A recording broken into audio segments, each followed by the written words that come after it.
This is how a bow should be boxed when shipped.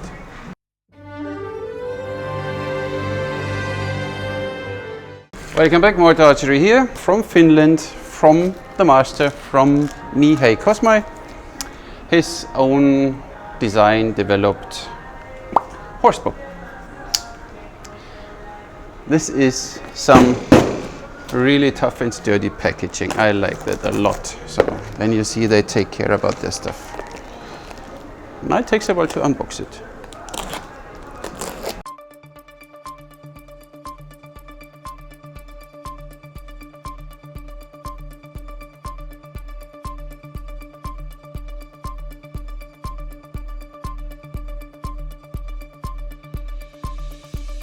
So, right now I don't have the details of the bow. I only know that I ordered the slightly longer version, which can draw up to 32 inches.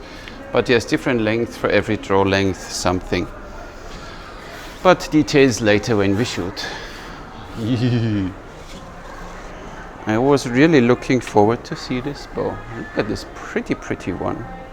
And you see directly handle shape like Ottoman style, but then on the back optimized for a proper grip, extremely stiff sears, and a lot of writing, but to the details we come later. That was only just a quick unboxing. String looks fancy, and he is even, he does it with a tape. We use a rubber ring for that, Mihai. But it's fine. Let's string it quickly, huh? So, as said, technical specifications later. Very lightweight, directly. I'm choking. Yep.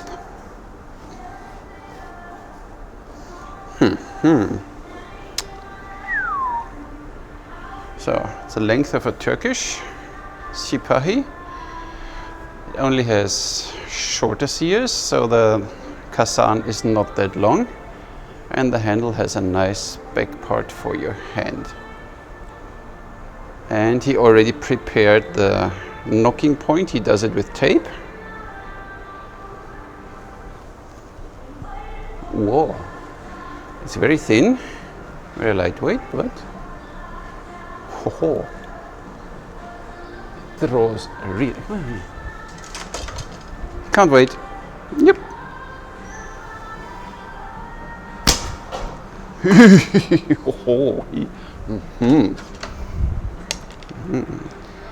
I like that bow. Fast, straight. Look forward for the shooting. And of course we will do a speed test later. But first, let's talk about the technical specifications. Or first of all, I don't know, with these knocking points made by him, not sure he makes them with the tape and stuff like this. They already come loose, so I need to check what it's all about. They don't stick, so I have no idea. But we will see later. So, technical specifications. It's after a design from the 4th to 14th century. The bow builder is Veres Tarci from Romania, or Tarsi, I don't know how you pronounce it. He lives now in Hungary, and the design is obviously by Lija LJA, and he sells them. So, two things, or two lengths of these bow are available. The short length is 51 inches, and the long one, like I have, is 52 inches. Then you get them in draw length of 28, 29, or 30, 31, and 32 inches, which I have, I guess.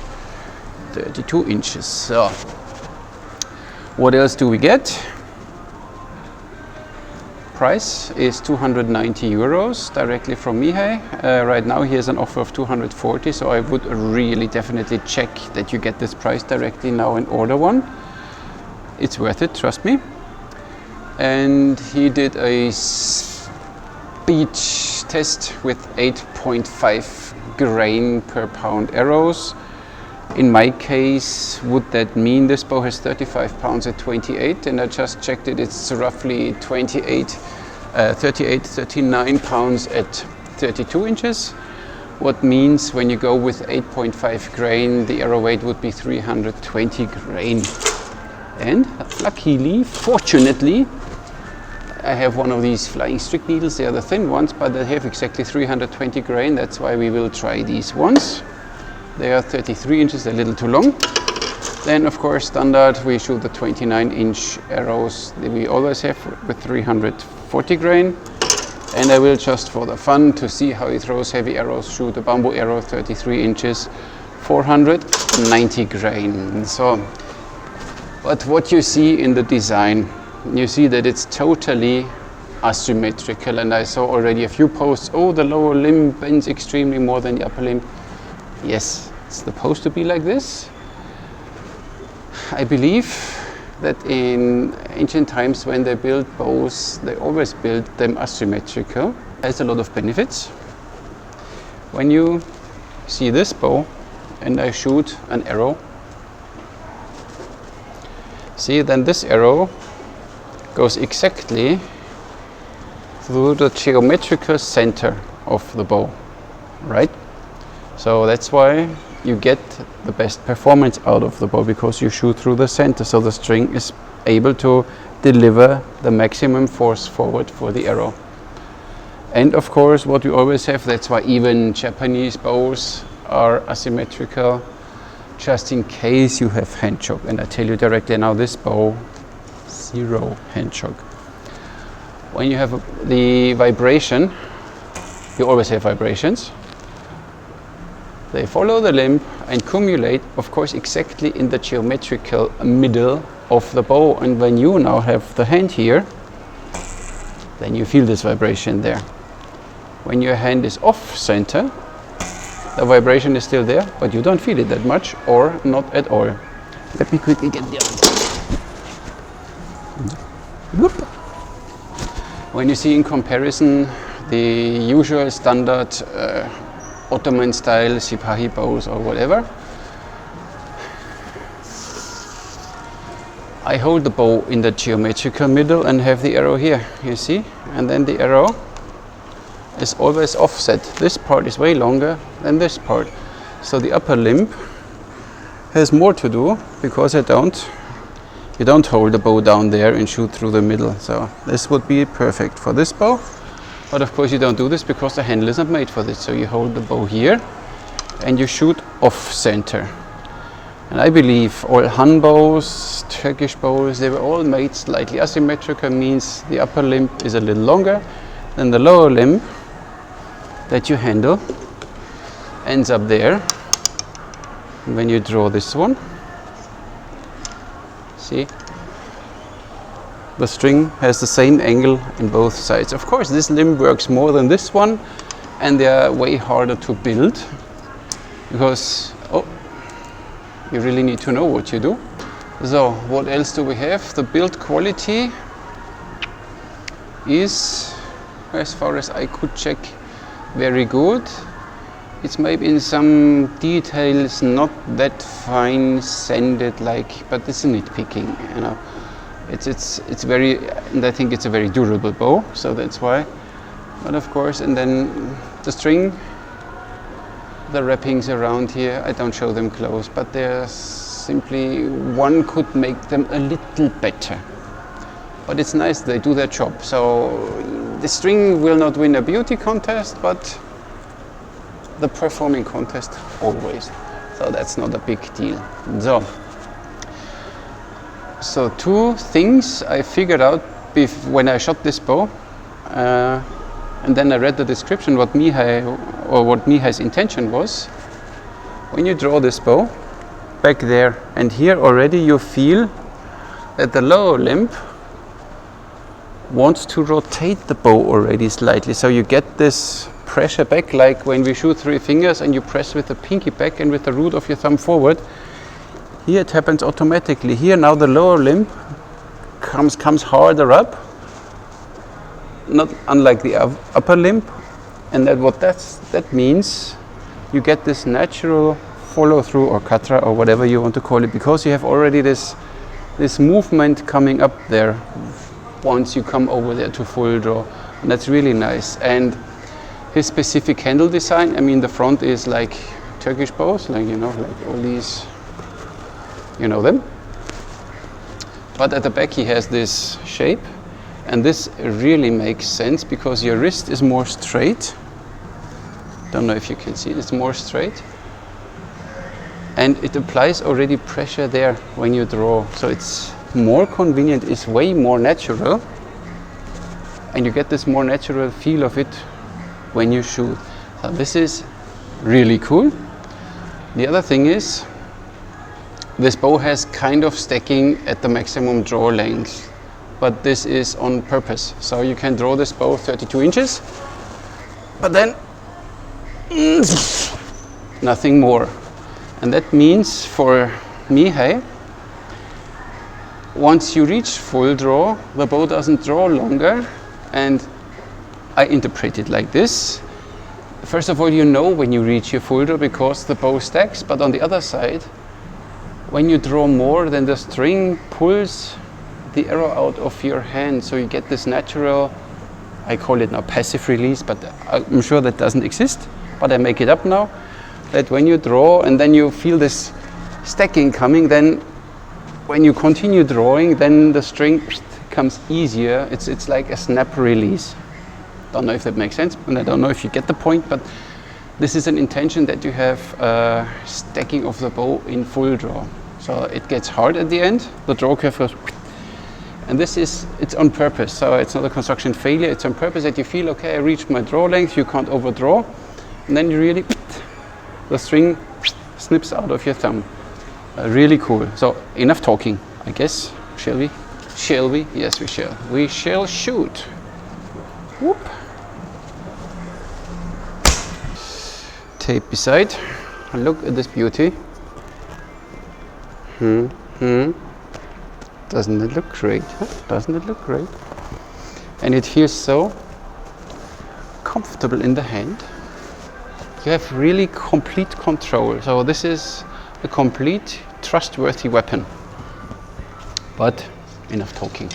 So of course you can buy this bow now because it's a fancy bow and shoot Mediterranean. Works, no problem. Let's draw a bit more. Straight, fast, no problem. It's even accurate. This bow is more made for thumb release, I guess. So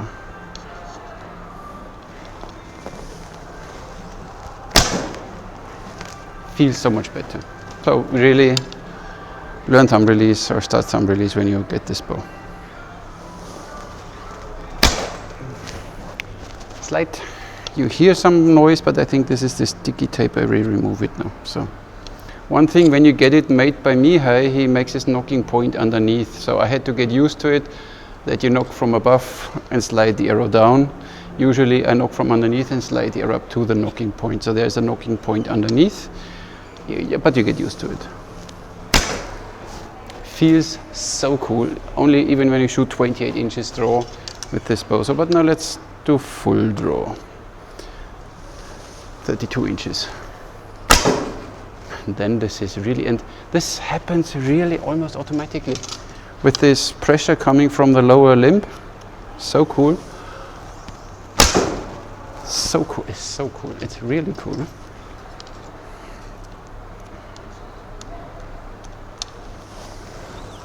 See? Boom! I love this bow. So most probably this one I will not sell. But this is what I always say, and later on I sell them again.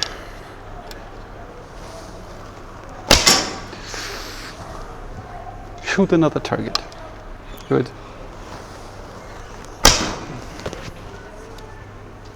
So now let's shoot heavy arrows. Just for the fun. No problem. Throws even heavy arrows.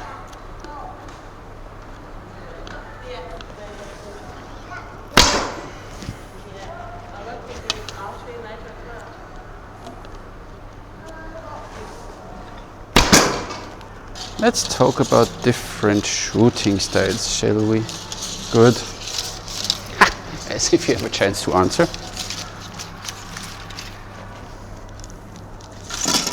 So, let's see. I call it like Kasai style, but I don't know if it's Kasai style. So when you have arrows, you know, whatever, there and everywhere, and you fiddle them in. Works with this bow. Don't know why. Usually with Turkish design bows, doesn't work that well. I need to remove now the stick, and then you can do your eagle claw. Fine. So, eagle claw. Whoop. Boom. Whoop. Whoop. Boom. Boom. No problem. So, but this bow is not made to hold the arrows in the bow hand. This bow is made for either this style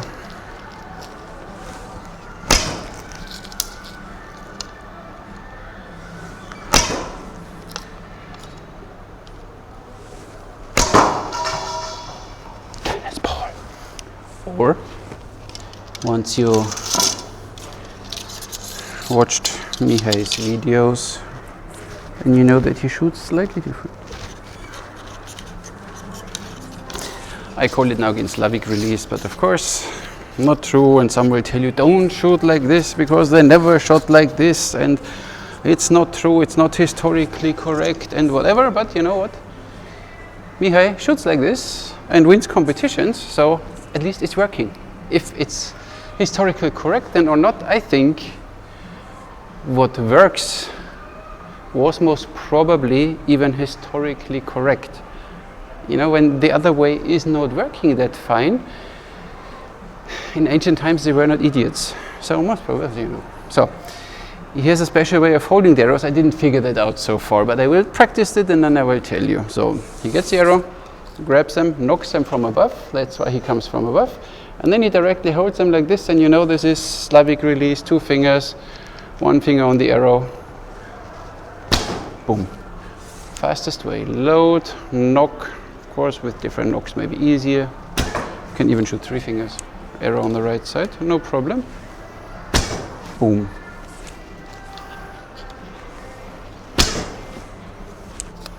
This way. You're fast, and of course you go forward. You know, last time when I told you with this rotational draw, when you do my kind of rotational draw, it's fine. You know, the other rotational draw, just, you know, that you know. They tell you, you stand sideways to your target, and you point first off the target because you only move your upper body, and then you draw back until you point to the target. Okay. So. Let's draw 32 inches again, because it's just so much fun. So look at this bow. Cool, huh? And let me see where the stacking is. So this arrow is 33 inches. Yeah, and there you feel then it gets hard.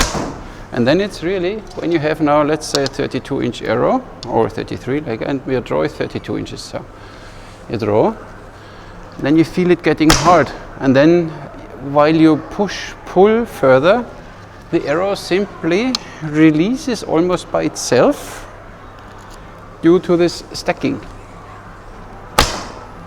And then you have consistency, I guess, and always the same draw length to the release, so you don't have to think, especially when you sit on a horse, I guess.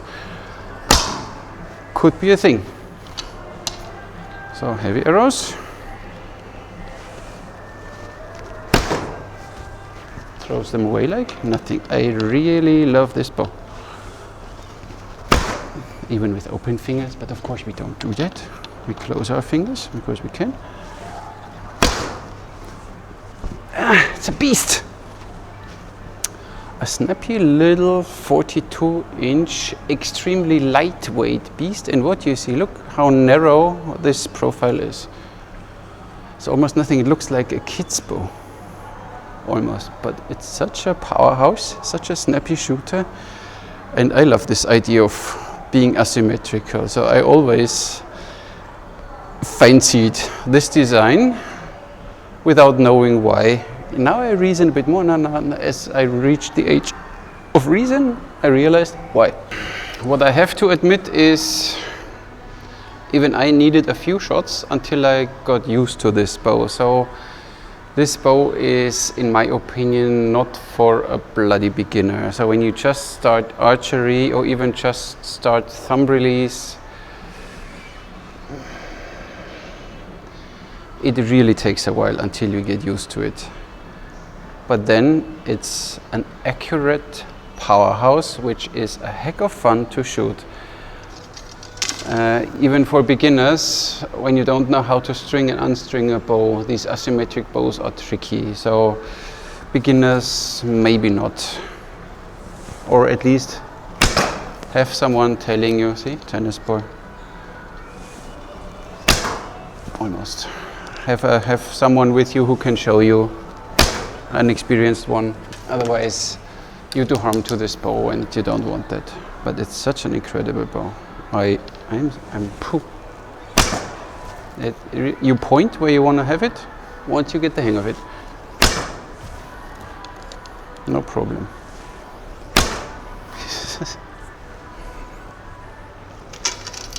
Of course, you can do your, if you want, Ottoman style. So this is what the Mamelukes, or what the name was shown, that they had the arrows like this. Works fine. Works perfectly fine. 2 arrows in the hand, one on the bow. Only the string is quite thin, so all these knocks don't really knock, especially the V-knock from Vermeil does not knock. So then of course you can use the other method, and I saw just right now, that's why I do it now. You separate, and I read it either in Arab archery or in Saracen archery, I forgot, to hold many arrows in your hand. They simply put them there. See that? Like this. I managed once up to 18 arrows, but you know, don't overdo it, and then you can have a bunch of arrows in your hand and simply enjoy shooting. See, and you grab the next one. They don't interfere with anything. You only break them.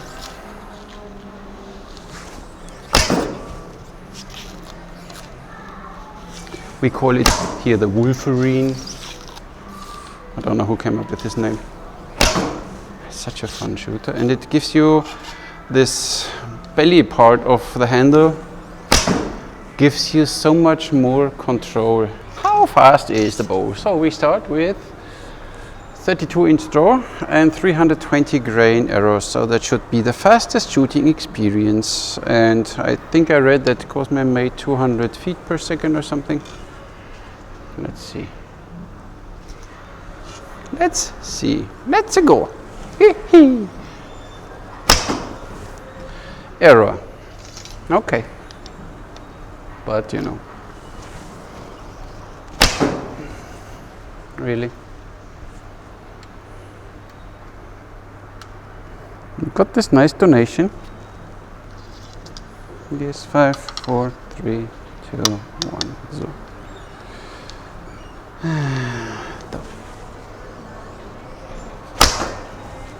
175.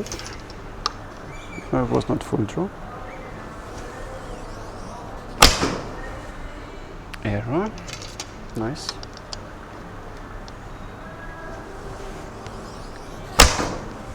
$178.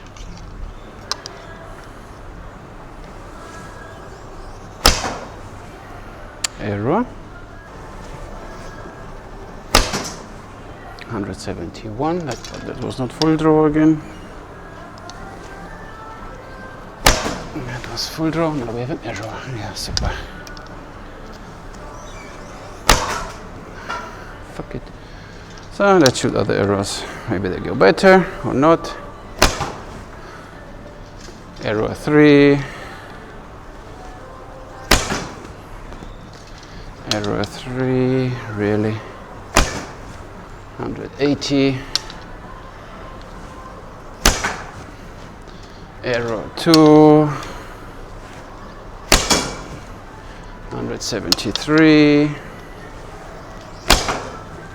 5,164, also a new record. I have no idea what's wrong with you, guy. Would be so nice. I will shoot the heavy arrows.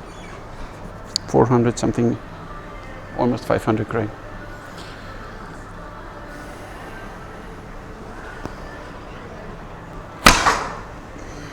$162. Slows a bit down, but the arrows are quite heavy. 322.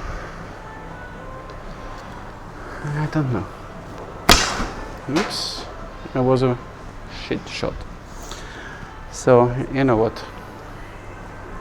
So when it doesn't want, so 170, 180 feet per second. Now easily, of course, when you do it a little more and whatever, and you have more shots, and maybe you reach 200. I don't see that coming, and it didn't feel that fast when I shot the first arrows. I thought, yeah, it's a fast bow, but it's not the fastest. But it's not always necessarily the best bow is the fastest bow. It's an amazing, incredible bow for what it is, for the price, the build quality, the design. Awesome. This is a one bow to go for sure.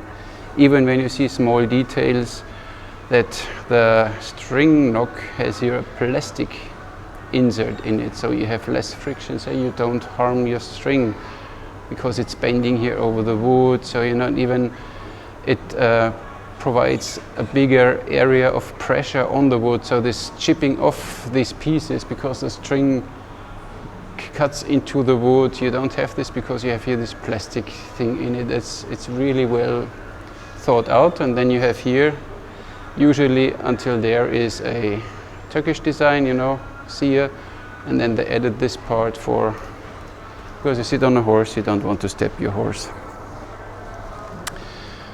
And then you see this here is a bit more forward than this one. This one almost points backward, but this is simply due to the asymmetrical design. But I love this bow. It's really well built, so congratulations to the bow builder. And the design very well thought through. Mihai, compliments. It's a great bow. So if you are out for on horseback or for shooting on horseback, but even for normal target practice, it's fine. Get the Living Arrow bow, order it now, you get it 240 euros. You can't get a better bow for this price, for this purpose. The only thing I'm not keen of are these small plastic stickers, but at least they are not these felt thingies from, you know, furniture store. Other than that, it's an amazing bow. It's lightweight. It needs a few shots until you get used to it, but then it is wow. So this is, the Goldilocks was almost a perfect bow for me, but because of the asymmetrical design here, this is more mine. You feel here already now the bow coming up there. So you feel the pressure there, and then you have your natural follow through your katra. Makes your life easier. You have stacking in full draw there. You feel it doesn't go any further. You have always your release point. It's like a clicker. You know, you don't even have to care about you draw full and then you feel it and you let go, because this is full draw. You feel when you reach your full draw, and this is incredible. This bow takes away a lot of what you have to think and consider and to care of. So this is really, really, really well thought, well designed, pretty bow, lightweight, narrow, small, snappy, and for the price, incredible. Get one, trust me. Thank you, Mihai. Thank you for watching.